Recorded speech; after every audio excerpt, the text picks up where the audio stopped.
அடுத்ததாக நாம் அனைவரும் காத்திருக்கும் இனிய தருணம். வெற்றி என்பது ஒரு மனிதனுக்கு எளிதல்ல. 18 வயதில் திரைத்துறையில் கால் பதித்த உம்மை விமர்சனங்களால் துளைத்தெடுத்த போதும் விடாமுயற்சியினால் விஸ்வரூப வெற்றிகள் கண்டாய். அதன் பின் வந்த சோதனைகளை கூட சாதனைகளாய் மாற்றினாய். கடின உழைப்பை மட்டும் அயராது தந்த உமக்கு 8 திக்கும் விசில் பறக்க வைத்தது. ஒரு கலைஞன் பல வெற்றிகளை கண்டால் சாதனையாளனாகிறான்.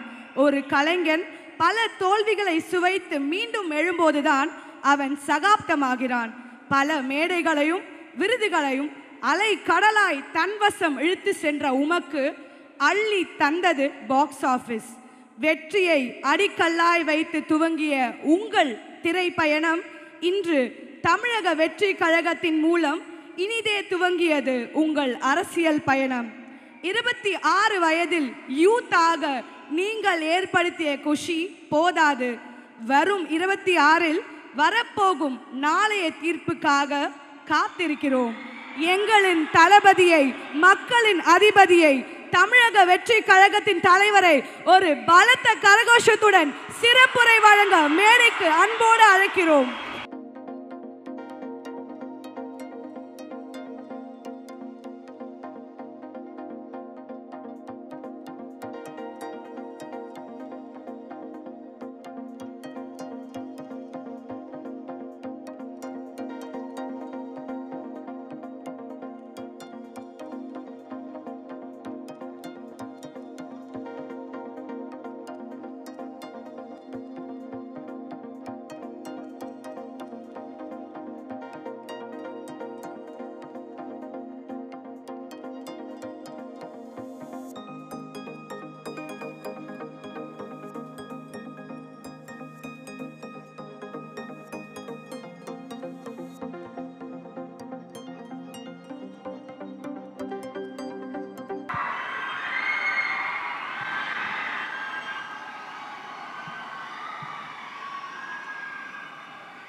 நடந்து முடிஞ்ச 10வது மற்றும் 12வது தேர்வில் சாதனை படைத்த என்னுடைய தம்பி தங்கைகளுக்கும், இன்னைக்கு பெருமையோடு வந்திருக்கிற அவங்களுடைய பெற்றோர்களுக்கும்,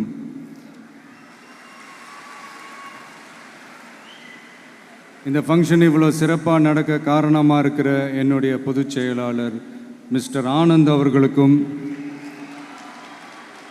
மிஸ்டர் ராஜேந்திரன் அவர்களுக்கும், தமிழக வெற்றி கழகத்தினுடைய தோழர்களுக்கும்,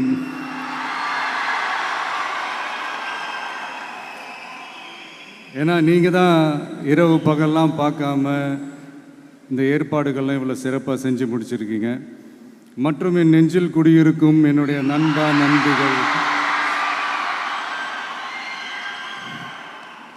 உங்கள் அனைவருக்கும் என்னுடைய பணிவான வணக்கங்கள். மீண்டும் ஒரு முறை எதிர்கால தமிழகத்தின் இளம் மாணவ மாணவிகளான உங்கள் எல்லாரையும் சந்திக்கிறதுல எனக்கு ரொம்பவே மகிழ்ச்சி. அதாவது இந்த ஒரு பாசிட்டிவ் பவர் இருக்கிறவங்கள பார்க்கும்போது ஆட்டோமேட்டிக்காக ஒரு எனர்ஜி, ஆட்டோமேட்டிக்காக ஒரு கெமிஸ்ட்ரி ஒர்க் அவுட் ஆகும்னு சொல்லுவாங்கள்ல, அது இன்னைக்கு காலையிலேருந்து எனக்கு பயங்கரமாக ஒர்க் அவுட் ஆகிட்டுருக்கு. உங்கள் எல்லாரையும் முகத்தை பார்த்ததுலேருந்து. ஸோ மை டியர் குட்டி நண்பீஸ், இந்த மாதிரி ஃபங்க்ஷனில் சின்னதாக 2 நல்ல விஷயம் சொல்கிறத தாண்டி வேறு என்ன சொல்கிறதுன்னு எனக்கு தெரியல. நீங்கள் எல்லாருமே இப்போது அடுத்த ஒரு கட்டத்தை நோக்கி போகிறீங்க. உங்கள் கெரியரை சூஸ் பண்ணக்கூடிய அந்த கட்டத்தை நோக்கி போகிறீங்க. உங்களில் சில பேருக்கு ஒரு கிளியர் பிக்சர் மைண்டில் இருக்கும். அதாவது லைஃப்பில் என்னவா ஆக போகிறோம், ஒரு டாக்டர், இன்ஜினியர், ஒரு பைலட் அப்படின்னு ஒரு கிளியர் பிக்சர் ஒன்று இருக்கும். அதில் ஒரு சில பேருக்கு அந்த ஒரு டிசிஷன் மேக்கிங்கில் சின்னதாக ஒரு தொய்வு ஏற்படலாம். சின்னதாக ஒரு கன்ஃபியூஷன் ஏற்படலாம். அவங்க எல்லாருக்குமே நான் சொல்லிக்கிறது என்னென்னா, எல்லா துறையுமே நல்ல துறை தாங்க. நீங்கள் எதை தேர்ந்தெடுக்கிறீங்களோ அதில் உங்களுடைய முழு ஈடுபாட்டோட உங்களுடைய 100% உழைப்பை போட்டிங்கன்னா அது யாராக இருந்தாலுமே வெற்றி நிச்சயம்தான். அதனால் உங்களுக்கு பிடிச்ச துறையை நீங்கள் தேர்ந்தெடுங்க. அதில் இருக்கிற ஆப்ஷன்ஸ் எல்லாம் ஃபஸ்ட்டு தெரிஞ்சுக்கோங்க. உங்கள் பேரண்ட்ஸ் கிட்ட டிஸ்கஸ் பண்ணுங்கள், உங்கள் ஸ்கூல் டீச்சர்ஸ் கிட்ட டிஸ்கஸ் பண்ணுங்கள். இந்த கெரியர் கைடன்ஸ் கொடுக்கறதுக்கெல்லாம் நிறைய பேர் இருக்காங்க, இந்த கெரியர் கவுன்சிலிங் கொடுக்கறதுக்கெல்லாம் நிறைய பேர் இருக்காங்க. அவங்க எல்லாரையும் மீட் பண்ணுங்கள். இந்த மாதிரி ஒரு சந்தர்ப்பத்தில் நான் என்னுடைய ஒரு சின்னதாக ஒரு கெரியர் கைடன்ஸ் உங்ககிட்ட ஷேர் பண்ணணும்னு ஆசைப்பட்றேங்க. பொதுவாக நம்ம ஒரு துறையை தேர்ந்தெடுக்கும் போது அதில் எவ்வளோ டிமாண்ட் இருக்குது அப்படின்றத நம்ம பார்ப்போம் இல்லையா? ஃபார் எக்ஸாம்பிள், மருத்துவம் பொறியியல் மட்டும்தான் நல்ல ஃபீல்டுன்னு சொல்ல முடியாது. இன்னும் சொல்லப்போனால் நம்ம தமிழ்நாட்டில் உலகத்தரத்தில் டாக்டர்ஸ், இன்ஜினியர்ஸ், லாயர்ஸ்லாம் அதிகமாகவே இருக்காங்க. இங்கே நம்மக்கிட்ட என்ன இல்லை அப்படின்னா, இங்கே நமக்கு எது இன்னும் அதிகமாக தேவைப்படுது அப்படின்னா நல்ல தலைவர்கள்.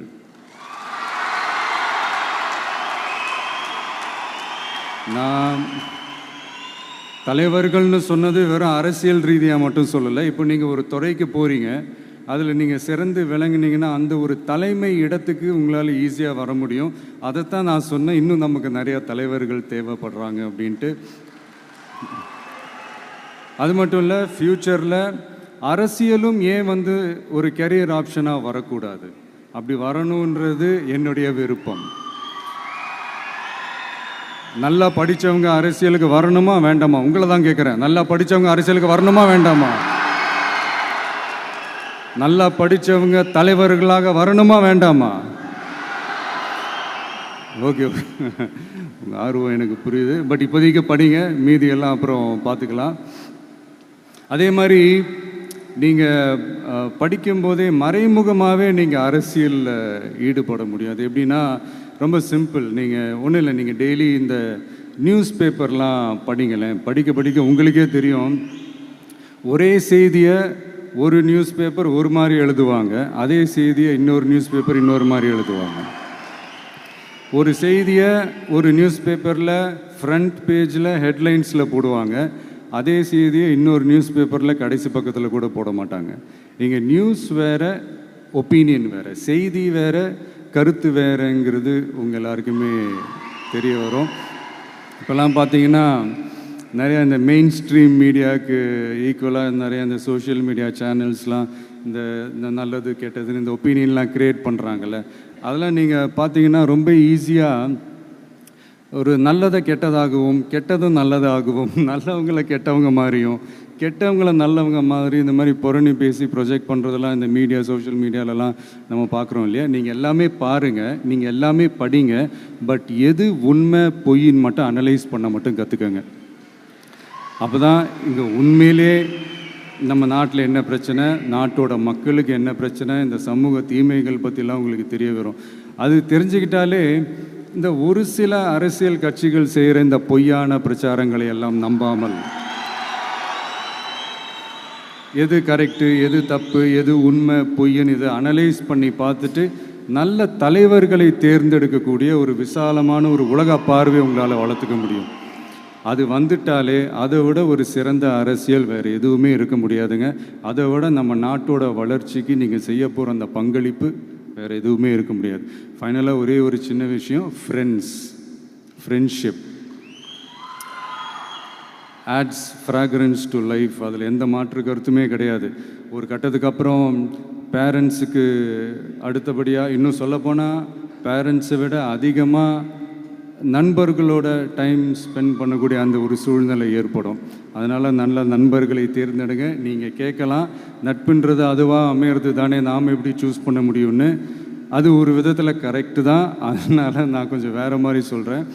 இப்போது உங்களுடைய இந்த நட்பு வட்டாரத்தில் இப்போ ஏதோ ஒரு விஷயம் தப்பாக இருக்குது அப்படின்னா, இப்போது அதில் சில பேர் இந்த தவறான பழக்கங்களில் ஈடுபட்டிருந்தாங்கன்னா முடிஞ்சால் அவங்கள நல்வழிப்படுத்த பாருங்கள். இந்த தவறான பழக்கங்களில் மட்டும் ஈடுபடாதீங்க, ஈடுபடக்கூடாது. நான் முன்னாடியே சொன்ன மாதிரி தான், உங்களோட அடையாளத்தை எக்காரணத்தை கொண்டு இழந்துடாதீங்க. Don't lose your identity at any cost. இது நான் ஏன் இவ்வளோ வலியுறுத்தி சொல்கிறேன்னா, இப்போ ரீசெண்ட் டைமில் நீங்கள் பார்த்தீங்கன்னா நம்ம தமிழ்நாட்டில் இந்த போதை பொருட்களுடைய இந்த பயன்பாடு அதெல்லாம் வந்து முக்கியமாக யங்ஸ்டர்ஸ் மத்தியில் ரொம்பவே அதிகமாயிருச்சு. ஒரு பெற்றோர்ன்ற முறையில், ஒரு அரசியல் இயக்கத்துக்கு தலைவர்ன்ற முறையில் எனக்குமே ரொம்ப அச்சமாக தான் இருக்குது. சொல்லலாம் இப்போ வந்து இந்த போதை பொருட்கள்லாம் இதெல்லாம் கண்ட்ரோல் பண்ணுறது அரசோட கடமை, இதெல்லாம் வந்து யங்ஸ்டர்ஸை இதிலேருந்து காப்பாற்றுறதெல்லாம் அரசுங்களோட கடமை. இப்போ ஆளும் அரசு அதெல்லாம் தவற விட்டுட்டாங்க அப்படின்றத பற்றிலாம் நான் இங்கே பேச வரல. அதுக்கான மேடையும் இது இல்லை. நான் என்ன சொல்ல வரேன்னா, சில நேரத்தில் அரசாங்கத்தை விட நம்ம லைஃப்பை நம்ம தான் பார்த்துக்கணும், நம்மளுடைய சேஃப்டியை நம்ம தான் பார்த்துக்கணும். ஸோ உங்களுடைய செல்ஃப் கண்ட்ரோல், உங்களுடைய செல்ஃப் டிசிப்ளின் அதை மட்டுமே வளர்த்துக்கோங்க. Say no to temporary pleasures, say no to drugs. எனக்காக இது ஒரே ஒரு வாட்டி ரிப்பீட் பண்ணுறீங்களா? Say no to temporary pleasures, say no to drugs. இன்னும் ஒரே ஒரு வாட்டி please. Say no to temporary pleasures, say no to drugs. Thank you. இந்த உறுதிமொழியை நீங்கள் எல்லாரும் எடுக்கணுன்ட்டு ரொம்ப தாழ்மையுடன் கேட்டுக்கிறேன். மற்றபடி வேறு ஒன்றும் இல்லை. இந்த தேர்வில் தேர்ச்சி பெற முடியாதவங்க, நினச்ச மாதிரி மார்க்ஸ் எடுக்க முடியாதவங்க ஒன்றும் லைஃப்பில் எதுவும் டிசப்பாயிண்ட் ஆகாதீங்க. வெற்றி தோல்வி ரெண்டுமே ஈக்குவலாக பேலன்ஸ் பண்ணி போக கற்றுக்கிட்டாலே போதும். தோல்வி நம்மக்கிட்ட வர்றதுக்கே பயப்படும். Success is never ending, failure is never final. So இதை மட்டும் புரிஞ்சுக்கோங்க.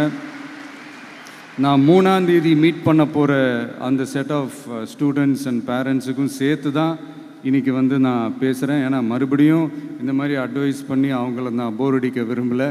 ஏன்னா ஜென்ரலாகவே தெரியும் அட்வைஸ் பண்ணவங்க எல்லாருக்கும் பிடிக்காதுன்னு. ஏன்னா நானும் அப்படி தான். அதனால் ஸோ அன்றைக்கி வந்து டைரெக்டாக நம்ம வந்து ஸ்டூடெண்ட்ஸை கௌரவிக்கிற அந்த நிகழ்ச்சிக்கு நம்ம போயிடலாம். So thank you. மீண்டும் சந்திக்கும் வரை நன்றி, வணக்கம்.